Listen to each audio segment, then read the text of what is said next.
Hello everyone, welcome back to the channel. And this is it. The winners are in. They've been in, but I'm finally caught up on 007 Road to a Million. And this is going to be my review of the final 3 episodes.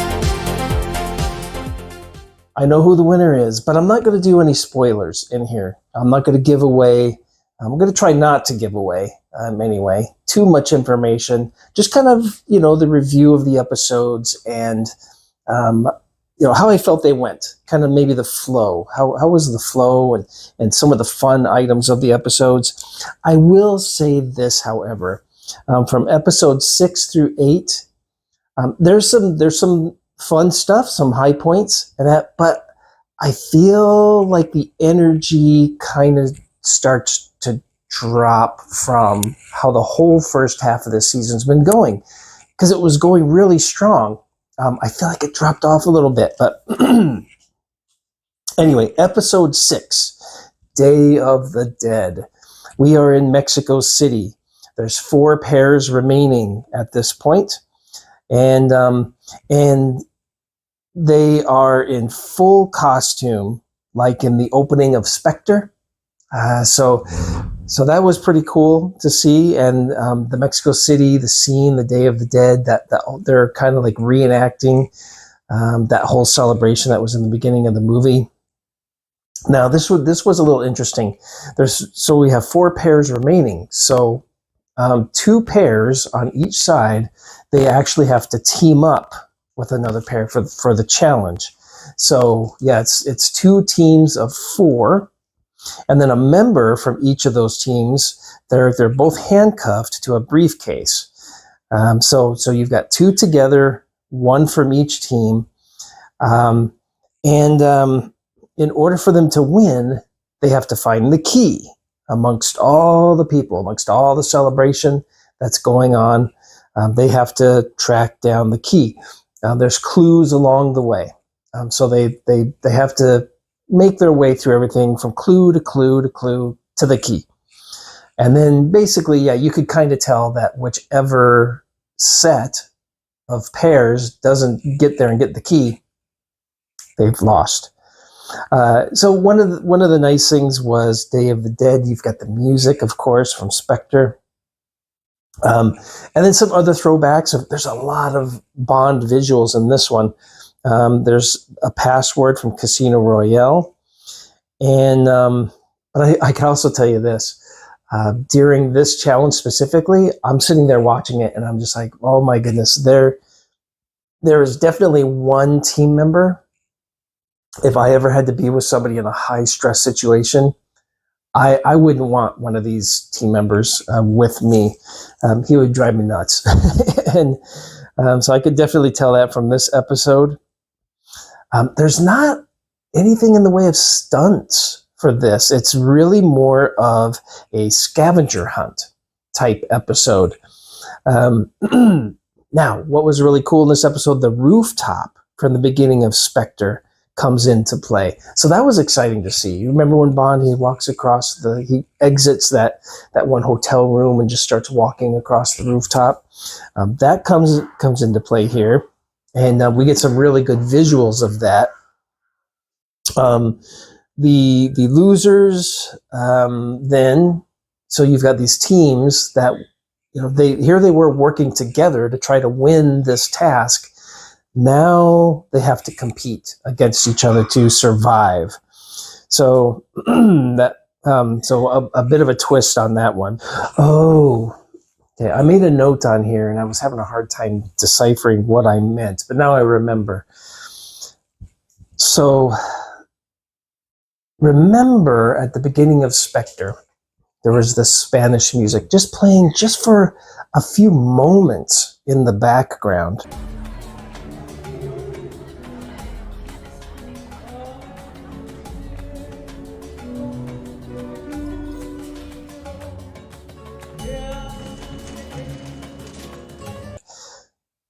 that little bit of that whole opening of that movie becomes this whole episode.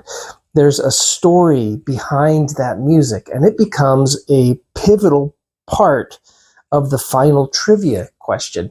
It was really interesting. You kind of learn what that music was all about. And so that was very interesting, because here it was, just a small little moment at the beginning of that movie, and there's a lot behind it for just those few moments. So that was interesting. So then we have our winners, we have our loser, and we are off to the Bahamas for episode number 7.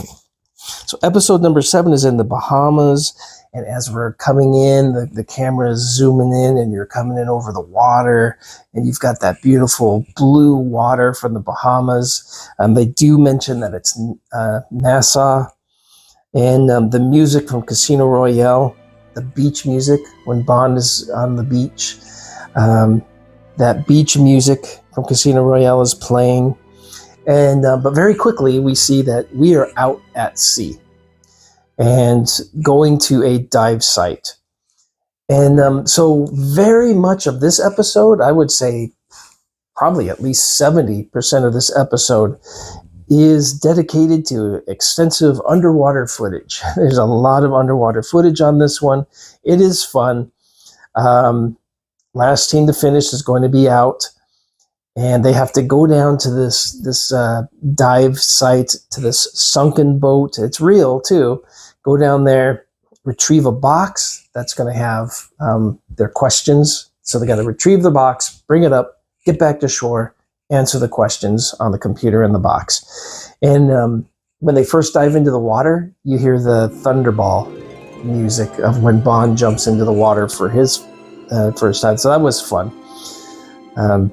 It was perfect. Actually, that music was perfect for this scene. And then the winners get to go to Vesper Club. And this is the Vesper Club. That's where Bond in Casino Royale played some poker at the table, and a casual game, and won the DB5. So that was pretty cool. And so that's where they're going to, and they're going to be playing some cards to see which one of those teams wins, because now we're down to the final 2 teams. Which one of those 2 teams gets to go on the last mission in London for the £1 million? And it ends. So yeah, that's it. That's kind of it for episode 7. Underwater, answer the questions, winning teams back to the Vesper Club, where they're instructed they're going to be playing cards. And then that's it. That's kind of the end of that episode. So we go on to episode 8, the final episode. And again, it begins as episode 7 ended. We begin the last episode zooming in on the Vesper Club. Now, I will say this. I wrote down here, review this picture over here. Because the Vesper Club, it hasn't really changed, where when Bond goes on the beach and the girl had been killed, you could see the trees where the hammock had been tied with the lights on there. And that whole beach scene there, it hasn't changed since the movie, which was really cool to see. That was really something. So we're really familiar with that shot specifically.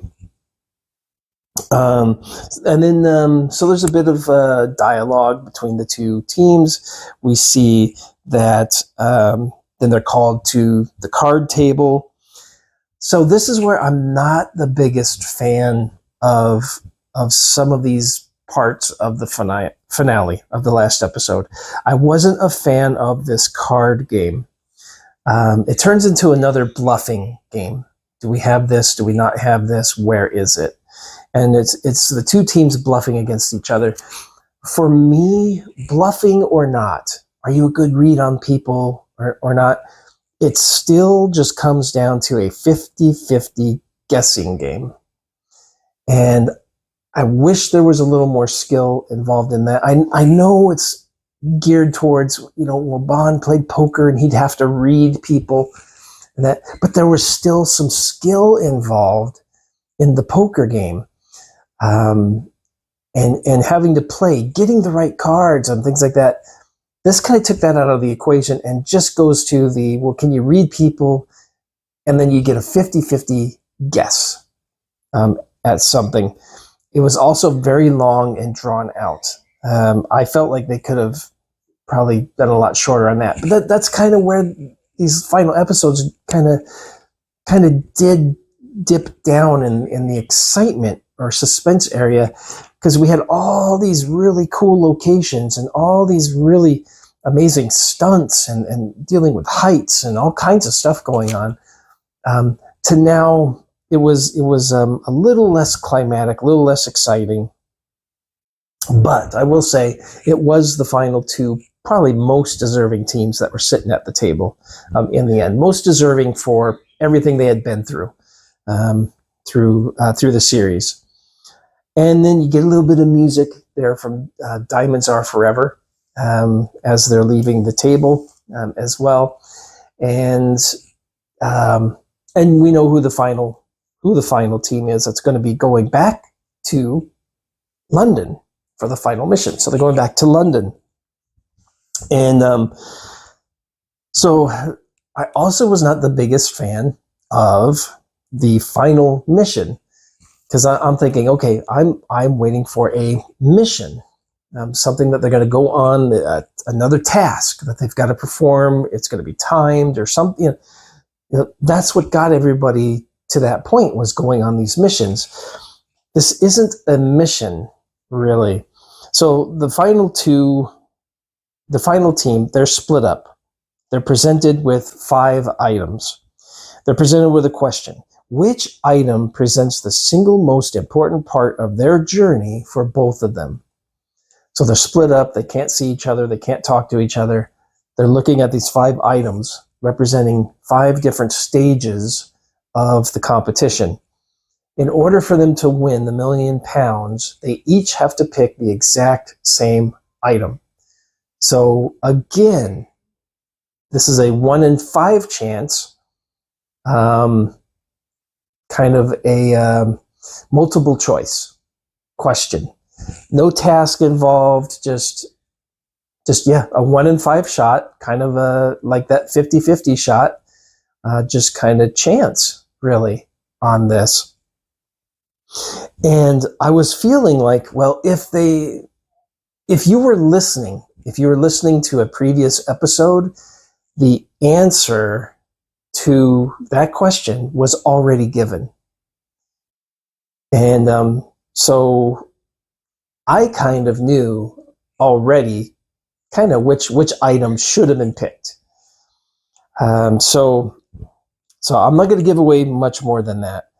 But they have to pick the same item to win.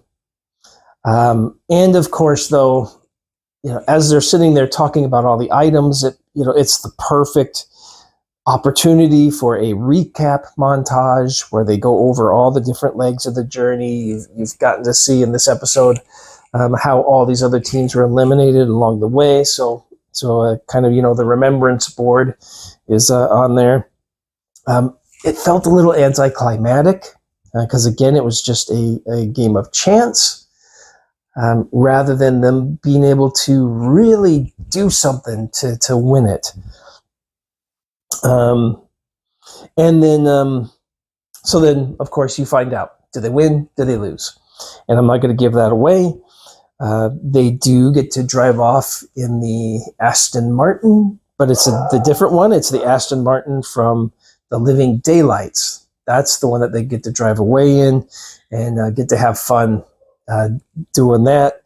And that was pretty cool. It was actually cool to see the Aston Martin from The Living Daylights in there. The winnings that they've won all through the game, all the way up through the end. Everything that was owed to them was waiting in the trunk.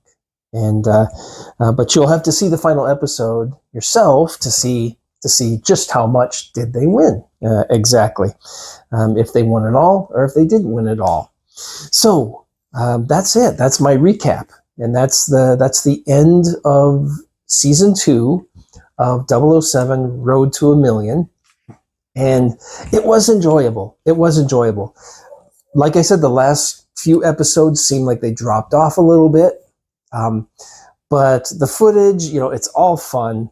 So many more Bond references this time. It was really cool to see that. A lot more Bond music this season. I kind of feel like there's really no comparison to season 1 and season 2. Season 2 was really well done. A lot more Bond references to it, and in fact, in one of the episodes, they talk about Bond a number of times. The team. So anyway, I appreciate you waiting and joining me for these recaps. I do recommend watching season 2 of 007 Road to a Million. It's fun, and it hits those right moments of just like, your ear hears some Bond music from a different Bond movie. There's lots of references to the different movies, and a lot of recognizable things you'll see from my previous reviews, that in some of the episodes there's a lot of excitement. You kind of feel excited. You'll see a location and it's just like, oh my goodness, we get to go see that location. Even though it's on TV again, because it's not in the movie, it feels like you're getting to see that location in real life, so to speak. So it is pretty cool. It is pretty cool to do that. All right. Again, thank you so much. And we will see you next time in one of my next videos. All right. Bye.